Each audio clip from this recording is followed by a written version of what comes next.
I used to believe I understood what love truly was. For almost 3 years, I was with Daniel, and to everyone around us, we looked like the perfect couple. He was charming, attentive, and always found a way to make me feel special.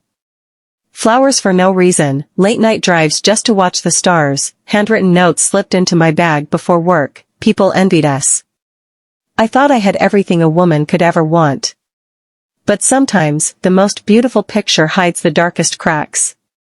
One evening, I decided to surprise him. It wasn't our anniversary, it wasn't his birthday, just a random night where my heart felt full of love, and I wanted to remind him how much he meant to me.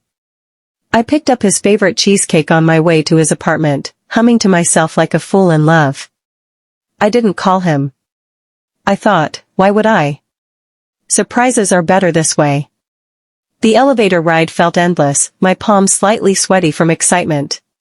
I imagined his smile when he opened the door, the way his eyes would light up, how he'd pull me inside and kiss me before I could even say a word. But when the door finally swung open, everything I had believed in, everything I had trusted, shattered in a single heartbeat.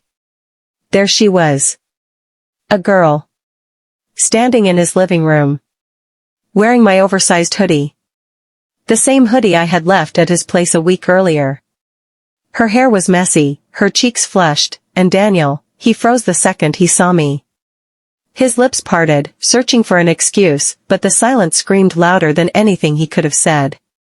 My heart sank.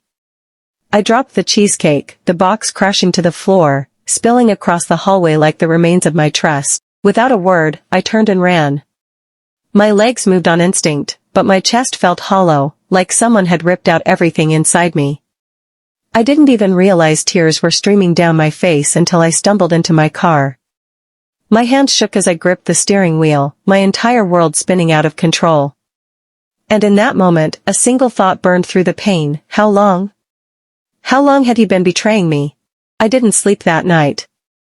I just lay in bed staring at the ceiling, my phone lighting up every few minutes with his name flashing across the screen. I can explain. Please pick up. It's not what it looks like. The endless texts made me sick. Not what it looks like? How else could it possibly look when another woman was standing in his living room, wearing my clothes? By sunrise, my chest still felt heavy, but my anger began to grow stronger than my sadness. I needed answers. So when he showed up at my apartment, pounding on the door like a desperate man, I let him in. He looked disheveled, like he hadn't slept either. His voice cracked as he started spilling excuse after excuse. She's just a friend, she was drunk, she needed a place to crash, it meant nothing. He couldn't even look me in the eye. His hands shook, his words stumbled, and the more he spoke, the more I realized something brutal. He wasn't sorry for what he did, he was sorry for getting caught. Do you think I'm stupid, Daniel? I snapped, my voice trembling. She was in my hoodie. You don't lend clothes to some random friend who just needed to crash. For a moment, the mask slipped, his jaw tightened, his expression hardened, and I saw the truth flicker in his eyes. That girl wasn't just some friend.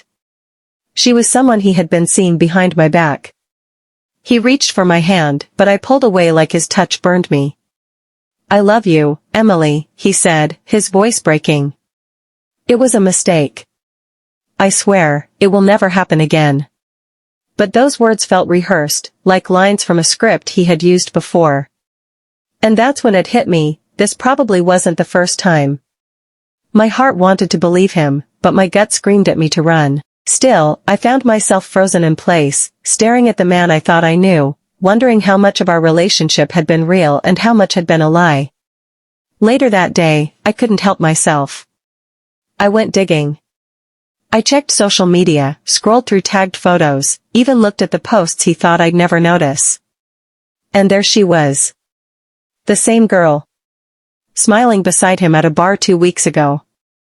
His arm around her waist like she belonged to him. It wasn't an accident. It wasn't a mistake.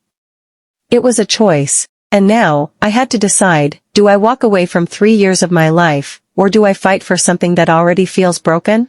That night, I sat on the bathroom floor with my phone in my hands, scrolling through pictures of us, vacations, birthdays, random selfies where he held me like I was his whole world. My chest tightened with every swipe. How do you go from being someone's everything to being just another secret? I couldn't stop thinking about her. Who was she to him? How long had this been going on? My mind spiraled until my hands moved on their own, typing her name into Instagram. It didn't take long to find her. Her profile was private, but her bio had his initials with a heart next to them. My blood ran cold. She wasn't just some fling, she thought she was his girlfriend. I wanted to scream, to throw my phone against the wall, but instead I did something I never thought I would. I messaged her.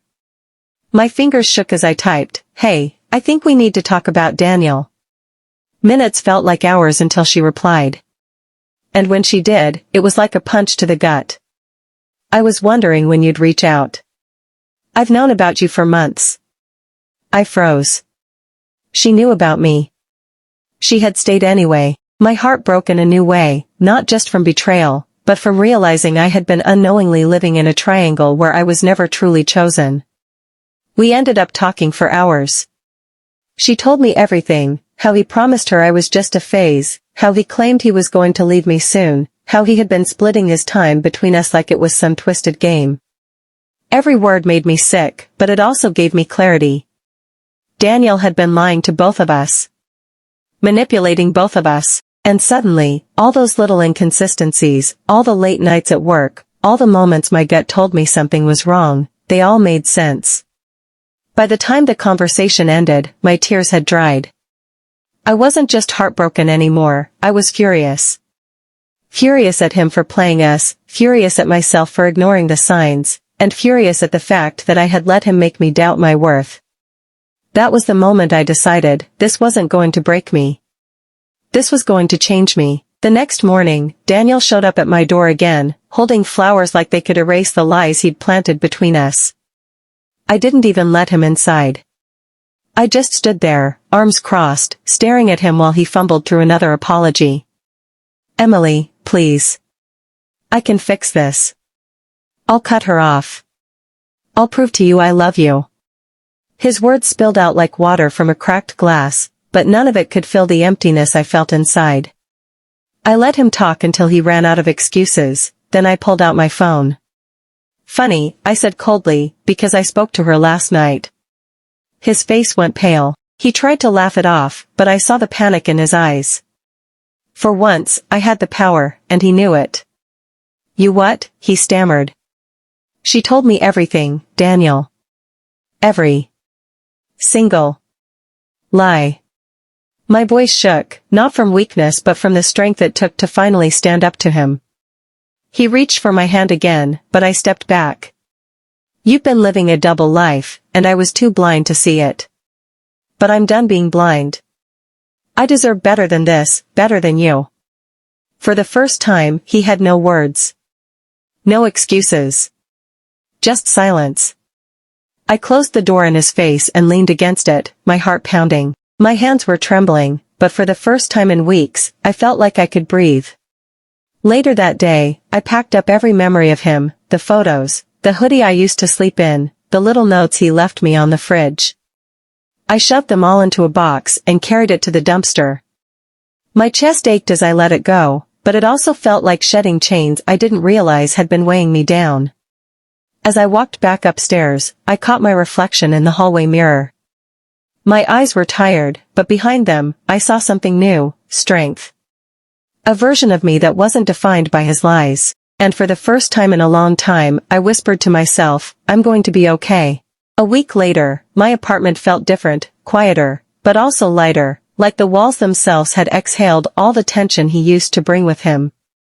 I spent nights with candles lit, music playing softly, rediscovering the parts of myself I had lost while trying to hold on to him. Then, one evening, my phone buzzed. It was him again. A long message filled with promises of change, begging for another chance, saying he couldn't live without me. For a moment, old feelings tugged at my heart. 3 years is hard to erase overnight, but then I remembered the girl's words, the screenshots she had shown me, the way he looked me in the eye while lying. I didn't reply. Instead, I blocked his number. My hand shook, but afterward, a strange calm washed over me. Weeks passed, and I started to heal. I went out with friends again, laughed louder than I had in months, even picked up my old hobbies, the ones I had abandoned because he never had time for them. Every day, I felt pieces of myself returning. And then, unexpectedly, life surprised me. At a coffee shop, I bumped into someone new, a stranger with kind eyes who struck up a conversation that flowed so easily, it felt like I had known him forever. I wasn't ready for anything serious, but for the first time, I realized love didn't have to hurt. Looking back, I don't regret finding out the truth. Yes, it broke me for a while, but it also freed me. It taught me that love without trust isn't love at all. That sometimes losing someone is the only way to truly find yourself. And as I walked home that night, the city lights glowing around me, I smiled, because for the first time in a long time, my future felt wide open. And it was mine again.